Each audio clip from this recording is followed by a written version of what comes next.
Merci beaucoup, bonjour à tous et j'espère que vous allez pas, je vais pas vous endormir à cette heure postprandiale. Donc effectivement là l'objet c'est d'avoir un regard de neurosciences sur la communication de la peur et notamment dans la population.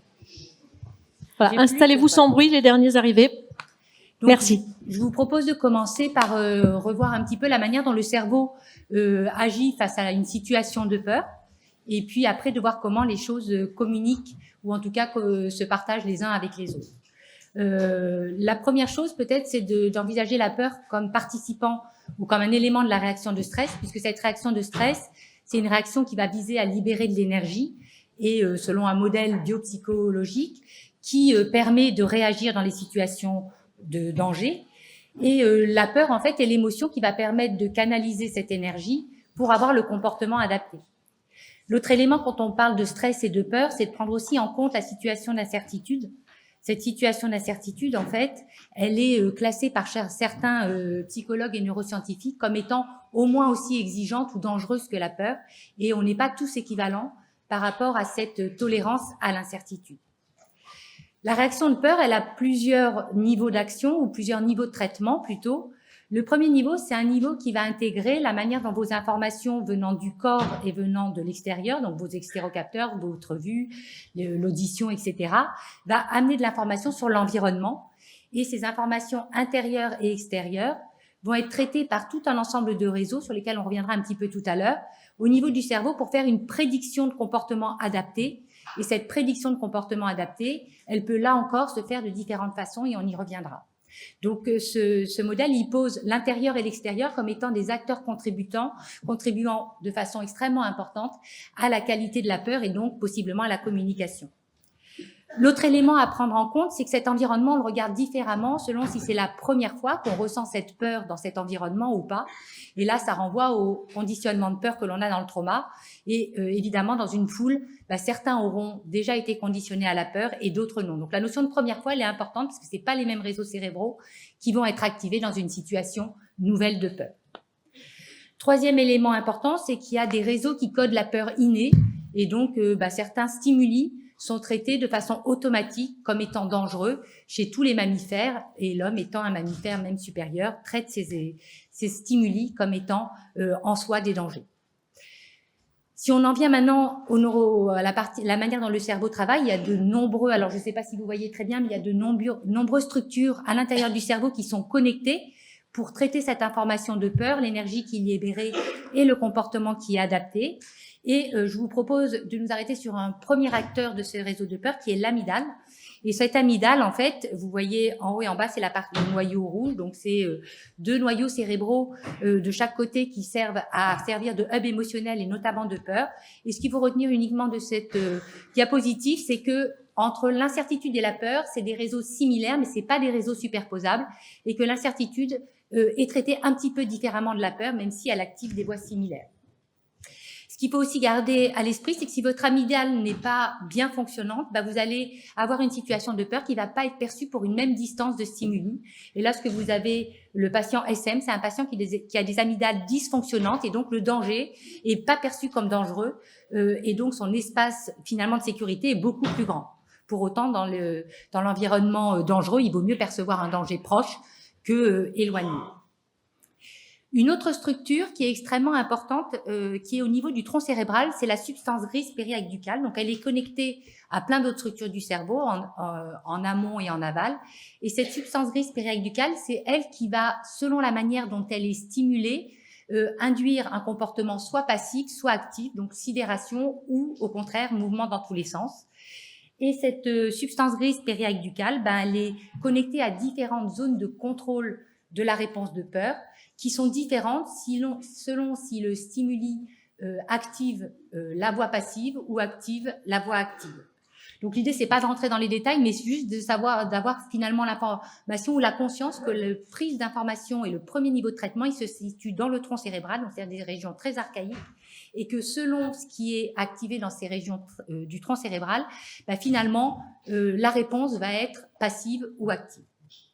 L'autre élément important, c'est que cette substance grise périaqueducale est particulièrement connectée au système nerveux autonome, qui est un système qui va contrôler l'ensemble de nos organes.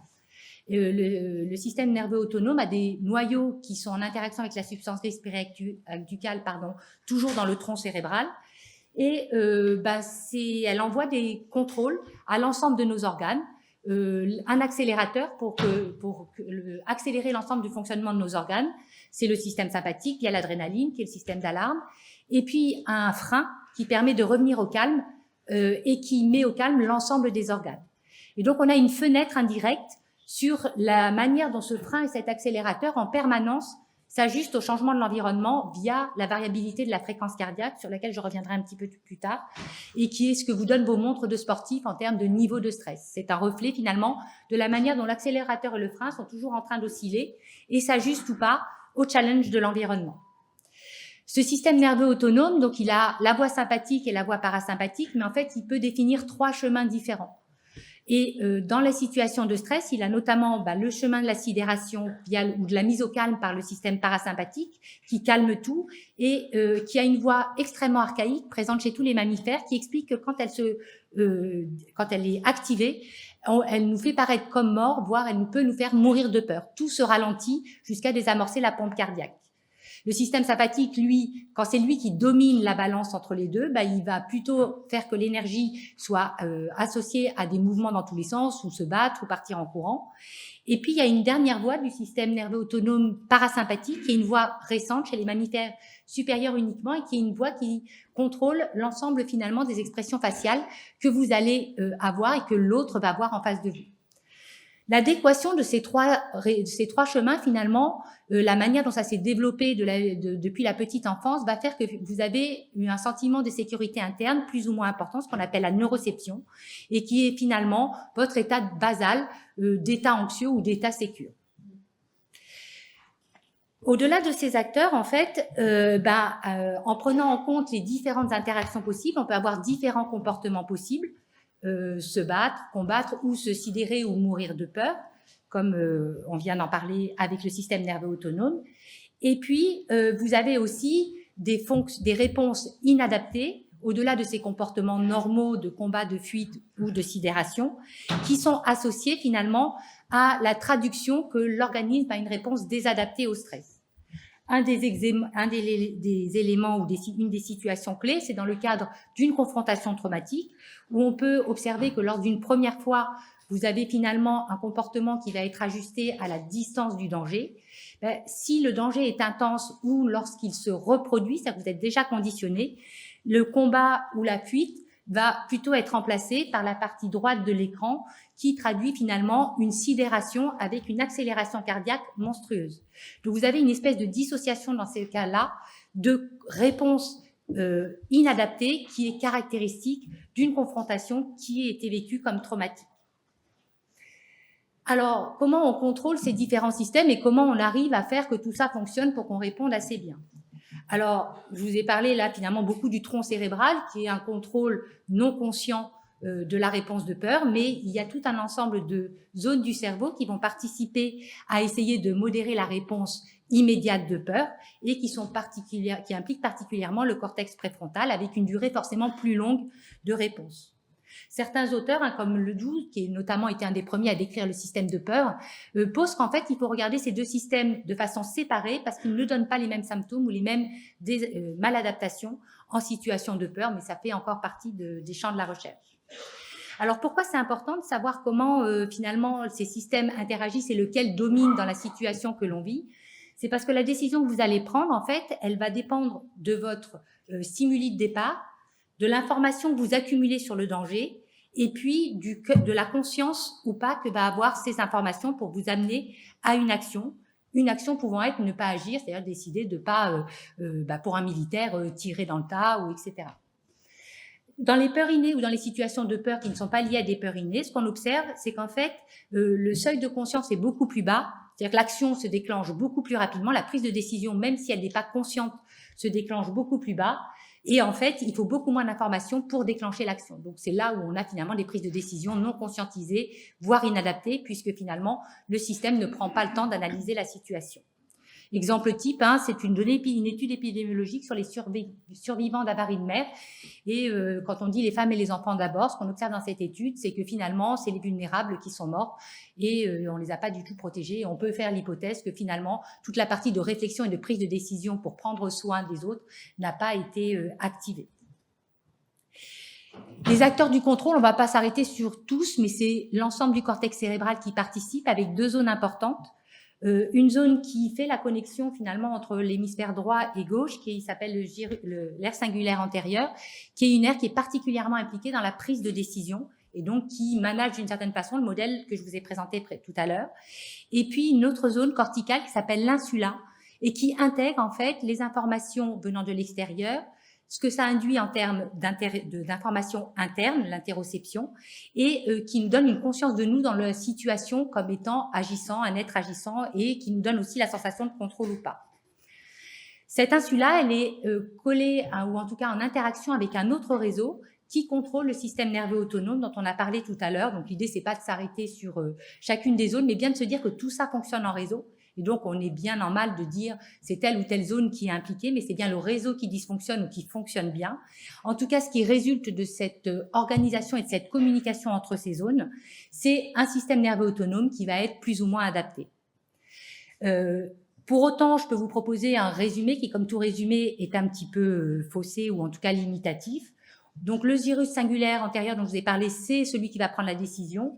Il va être globalement nourri par une zone frontale ventromédiale qui est là, qui est plutôt dans le traitement de ce qui est ressenti émotionnel, la manière dont ce que ça nous fait d'avoir peur.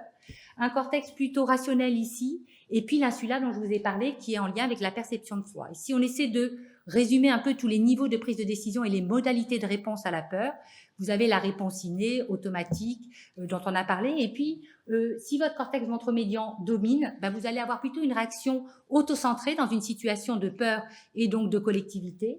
Si vous avez le cortex dorsolatéral plutôt rationnel qui domine, vous allez avoir plutôt tendance à avoir soit des comportements utilitaristes, soit des comportements altruistes. Donc, vous voyez que tout participe, mais selon ce qui domine, finalement, ce qui va être émergent comme comportement sera plus ou moins positif pour le groupe ou plus ou moins négatif pour le groupe.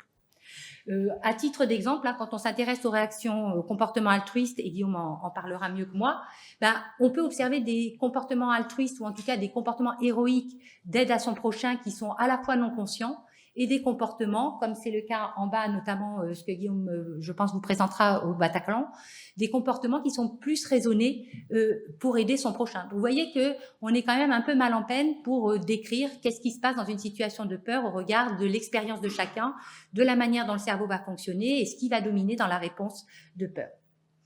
Alors, qu'est-ce qui rentre en jeu dans la communication de la peur ? Alors, quand on s'intéresse à la communication de la peur, bien évidemment, on est dans un environnement dangereux, mais il faut séparer une partie de prise en compte des indices environnementaux qui vont plutôt interpeller un mécanisme qu'on appelle le mimétisme automatique, c'est-à-dire qu'on va avoir une reproduction inconsciente de ce que fait l'autre, et puis une partie plus de contagiosité émotionnelle qui va finalement activer la réponse émotionnelle de peur plus consciente.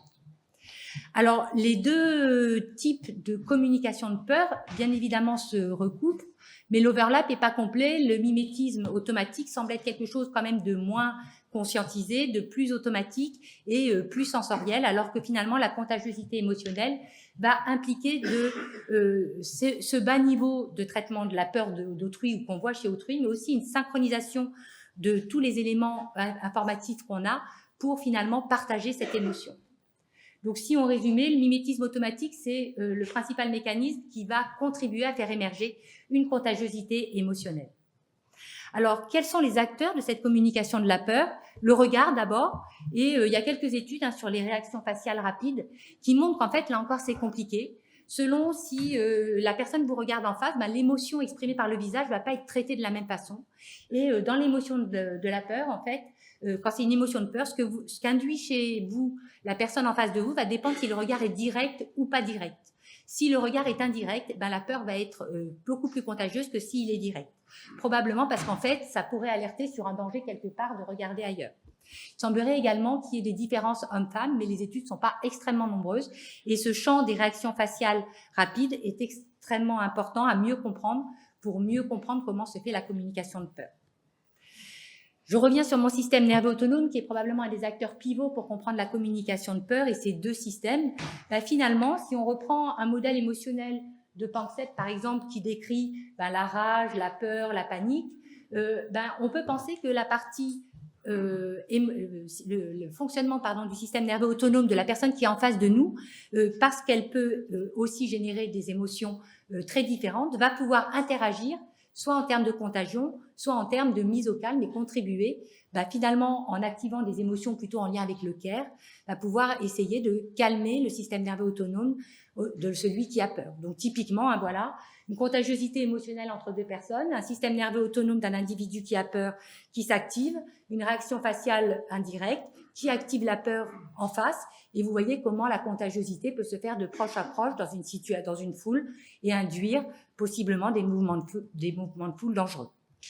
Pour autant, si la personne qui a peur et émet des comportements et des signaux de peur, si en face de lui, quelque part, on active des voies de mise au calme ou des voies qui vont permettre de faire appel au réseau du care, de lui prendre soin, on peut penser qu'on peut stopper cette communication de peur au minimum dans un petit groupe élémentaire.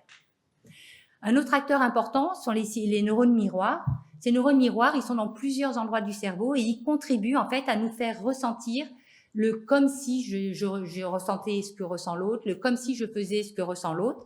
Et ces neurones miroirs, ils sont grandement étudiés dans la contagiosité émotionnelle et c'est des structures, des cellules qui sont au cœur probablement du mimétisme à l'expression de la contagiosité émotionnelle. Ces systèmes sont manifestement tous en lien. Il y a des études récentes qui montrent comment le système nerveux autonome, les neurones miroirs et les réactions faciales rapides se parlent entre elles pour pouvoir expliquer le comportement de peur, mais aussi comment finalement, en fonction du profil de l'individu, de sa neuroception dont on a parlé tout à l'heure, finalement, la contagiosité va être plus à risque ou pas. Dans cette étude-là, en fait, ce qu'on observe, c'est que quand on mesure les sujets au repos, plus leur système parasympathique, c'est-à-dire finalement le frein, est actif au repos, c'est-à-dire que les gens sont au calme, plus quand on les soumet à des stimulations en lien avec la peur ou des émotions, plus ils vont rentrer en contagiosité émotionnelle.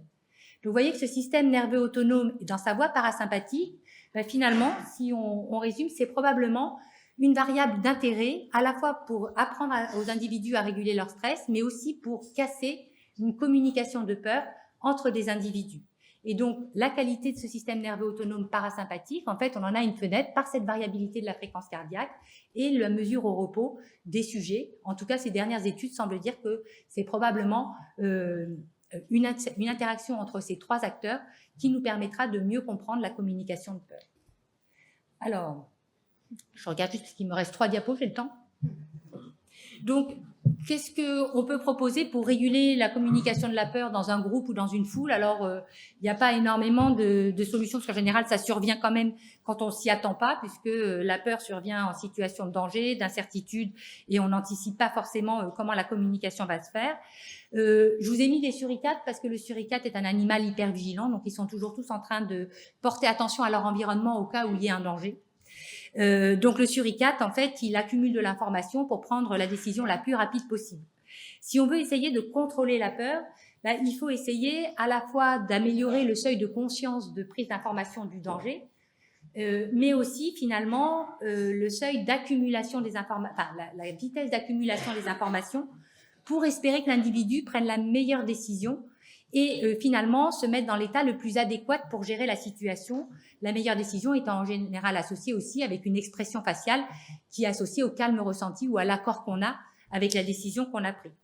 Donc l'objectif finalement, c'est comment je permets aux acteurs de cette communication de la peur de rester au calme malgré la confrontation à un environnement d'individus qui expriment des émotions de peur. Donc le système nerveux autonome sympathique et parasympathique est probablement un pivot de cette prise en compte du danger. Et une des questions, c'est finalement, si on prend un groupe de gens soumis en danger ou au danger, combien il en faut qu'ils reviennent au calme pour calmer le groupe?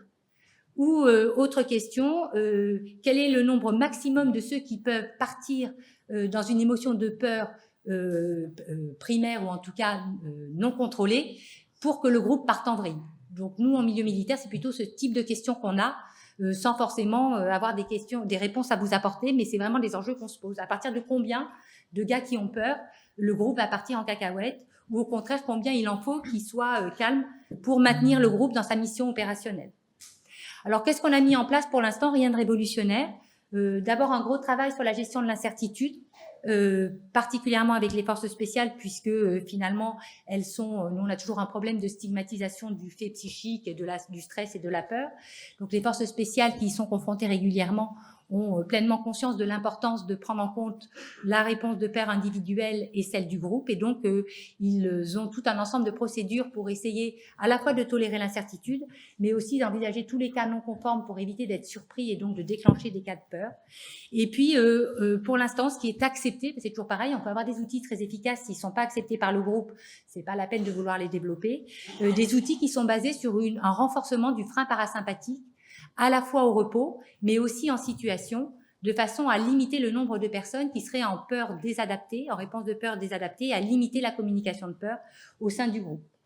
Donc, notre plus grande satisfaction était quand on a vu sur Facebook le partage par les pompiers de Paris, en fait, d'un outil de travail du parasympathique qu'on utilise en groupe, qui est un outil de cohérence cardiaque, mais basé sur le partage de respiration collective rythmée par la lumière, au rythme de la cohérence cardiaque. Et ça, c'est pas du tout nous qui avons pris cette photo, hein, donc ça veut dire qu'ils s'en sont emparés.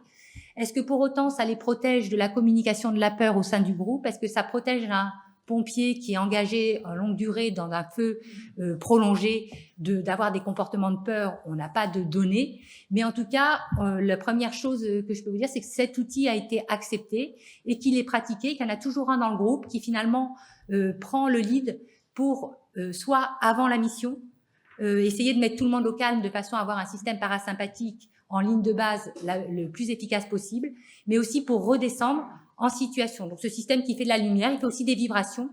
Et chaque pompier de Paris, ou en tout cas une partie des pompiers de Paris, l'ont dans leur poche et peuvent, dans situation de stress, à l'insu de tout le monde, c'est-à-dire sans se faire remarquer, finalement utiliser le rythme de la vibration pour redescendre sur un fonctionnement parasympathique et éviter le risque, en tout cas on ne l'a pas mesuré mais on l'espère, d'avoir une réaction de peur inadaptée et de participer à une communication de peur en milieu militaire.